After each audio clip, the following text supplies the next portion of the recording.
Thanks for checking out our channel here. This is going to be a little show and tell video of this unit. We just spent a bunch of time going through this unit, and finally after like 45 minutes to an hour messing with it, finally got the dumb thing going. It was throwing us for a loop a little bit on this one. This is a Blitzer Stingray solid state. It's not low impedance. Everybody thinks that these fence chargers are all universal when it comes to how they run. This is a solid state unit, not low impedance. And what low impedance basically means, in the easiest way I can explain it, that the internal impedance of the unit on the energy coming out of it is very, very low. So it doesn't impede on itself for the amount of power coming in to the amount of power going out. So, you know, they can handle a load very well because, you know, the impedance on the inside is very, very low. Solid state units basically give you all the power you ever need, or not enough. You know, they don't have really the impedance is a lot higher on these things, so they can't handle loads very well. The longer the distance of fence is, the usually starts off high at the beginning of the run. Further out you go, the lower the voltage will fall. And it also depends on what kind of wire you're using. If you're using like a smooth steel, aluminum fence wire, there's a lot lower resistance on it. This runs better on those. If you put on, say, that braided rope stuff, that has a lot more resistance in it. So the drop on voltage on that, going further out, the further around it goes, the lower this can potentially fall. So, but here's the inside of it. We did quite a bit of work to it. We put a new SCR on there. We put a new diac on there. We put new capacitors on there. And the dumb thing still wouldn't fire up. I'm like, oh, what are we missing here? And so I started checking all these other little things. Like, everything else seems to be testing good. We're getting power to the unit. What are we missing? So two ways we were going to try to fix this was either fix it as it is, if we could, or have to gut the thing and install some new parts of some other style and brand in this thing, which I almost did. I was to the point of almost doing that, and I was like, I really don't want to do that. I want to try to keep this thing factory style if I can. So I was like, well, what else can make this thing not click? Like, well, if the board is technically good, the primary side of the transformer has to be good. So, which was this right here. Here's the factory one that was in there. Let me find it. That's the one that was in there originally. Was this transformer coil here. And this unit itself, I don't know when this unit was built. The circuit board on here has a date of September 15th, 1982. And the transformer on here, if there was a date on there, it's wore off or something. I can't read it.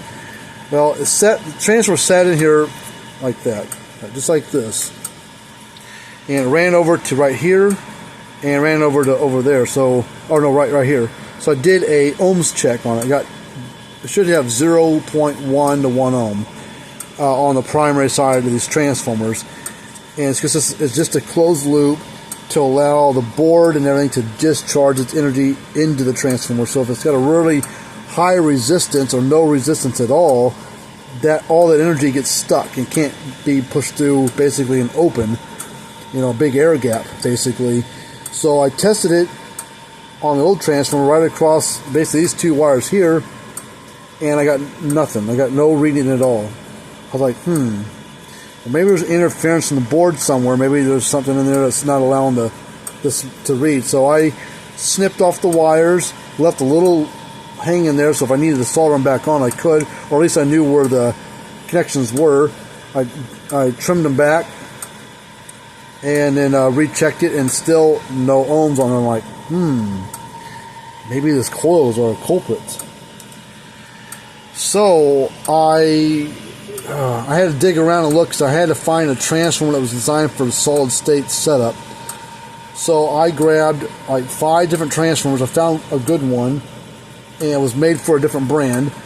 It would physically work, but the voltage output was wound up differently internally than what we were trying to work with. I was only getting about 3,500 volts peak out of the thing. It should have a nice you know, like a nice 1/8 inch bright spark was only like 3,500 volts max, because the way this board input power goes in that transformer, the way the transformer was wound up on the windings, it wasn't going to output the right voltage. I mean, it would have worked, but you know, a customer might have been like, man, I'm only getting like 3,000 volts out of this thing. It's all I'm getting out of this thing.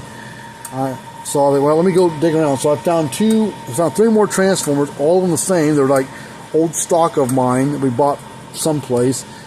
And one transformer was no good. Primary was bad on it. Second one, the primary was good, but the secondary was bad because I could test it. It would click again, which was nice. Finally got it clicking again, the unit itself. But I would get no output at all. It's zero and nothing. It's like, well, I knew the coil was bad on that one. It's like, God, I got to find one that will work. So I found this one made for solid state. I wired it up there, clicked, you know, I checked the primary first. It read 0.6 ohms. Like, okay, right in the ballpark we need to be. So I got it wired in there temporarily.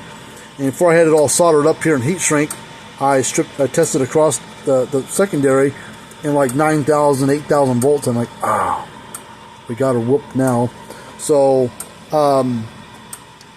then I was like, well, I got to figure out a way to get this thing bolted into the case, because it you know, you got to make it fit, and it's a different shape, size-wise and everything. So none of the bolt holes lined up. So we got some bigger bolts and some plastic spacers in here to let the board set down on, you know, set it all together, and put a nut on top to hold it all together. And then that's how it sits in there. But it's not going nowhere. It's stuck in there pretty good. And then I need to trim up do a little cleanup work on there still. But this is electrically, we are done with this. You know, we got to bolt it back together, and we'll do that probably off camera, because I'm just going to put it on there, put some nuts and bolts, small ones or self-tapping screws, something in there to help hold the case together. Probably small bolts, short ones, with a nut on the back. So now we're going to test this unit.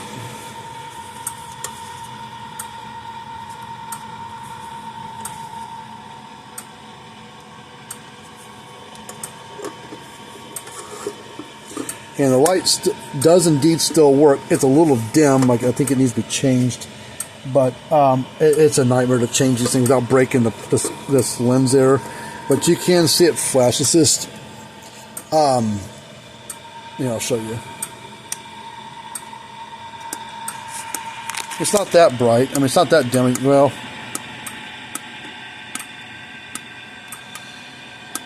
camera's not picking it up. There it goes.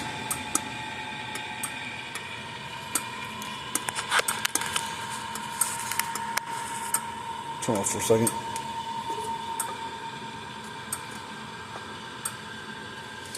Oh, shoot. Got a mistake here. Not a mistake, but this piece of metal here broke. I noticed it was stopped. It clicked funny out every once in a while. Well, it was shooting an arc from this piece to the case, which this is supposed to go to the fence side. So we're going to have to fix that. This old metal bent too many times and broke. So we're going to have to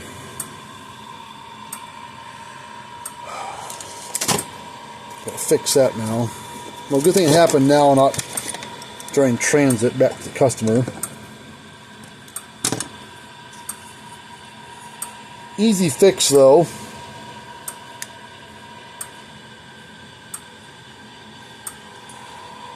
We'll get a piece of wire. No, that'll work. That's actually the leftover wire off this transformer, so it's going to come in handy. Look, it's even got a little ring on it already. So I was going to clip a ring connector on there, but it's already got one on there. So let's put that on there. We'll put the washer and the nut back on there. We'll tighten it up.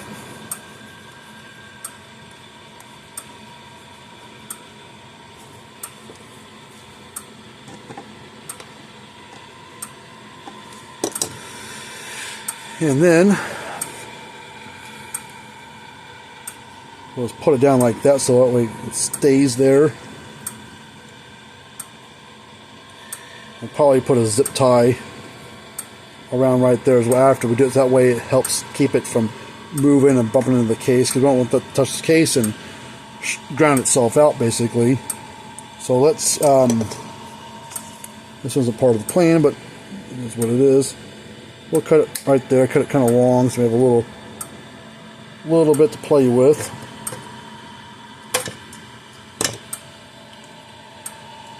Now let's get the solder out.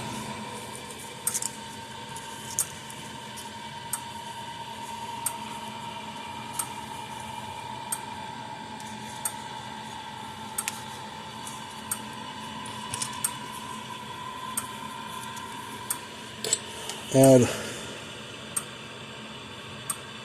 some solder here.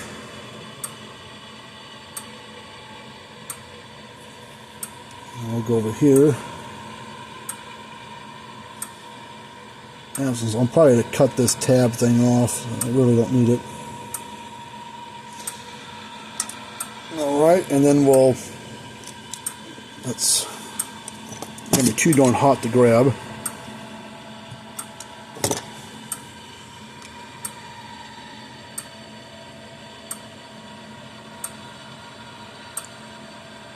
Ow.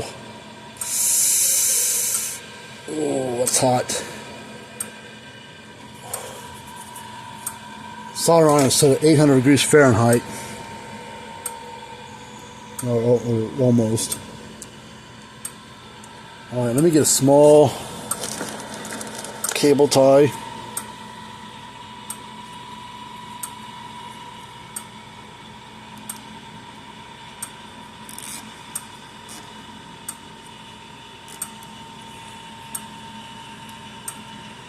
Like that.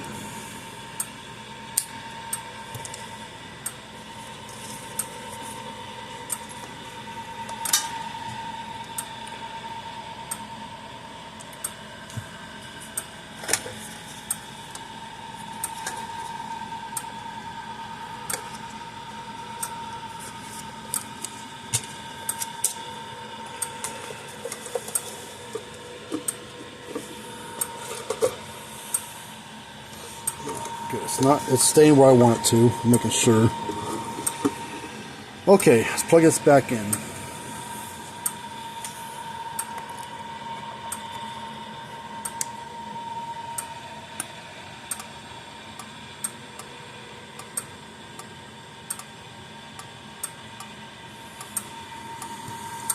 Now, camera's not picking up the flash, but it is indeed flashing fairly bright, actually, brighter than I thought it was. I thought it was actually pretty dim, but it's actually, camera's not picking it up, but it is indeed flashing.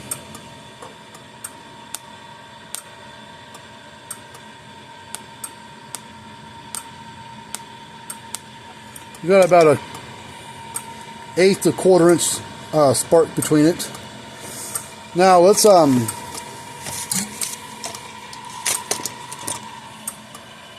test the output with this new tester we got, this new meter. We're going to do no load. I've already done this off camera before. I had to do, also know this is what prompted me to make a video on it, because I thought it'd be interesting for people to see.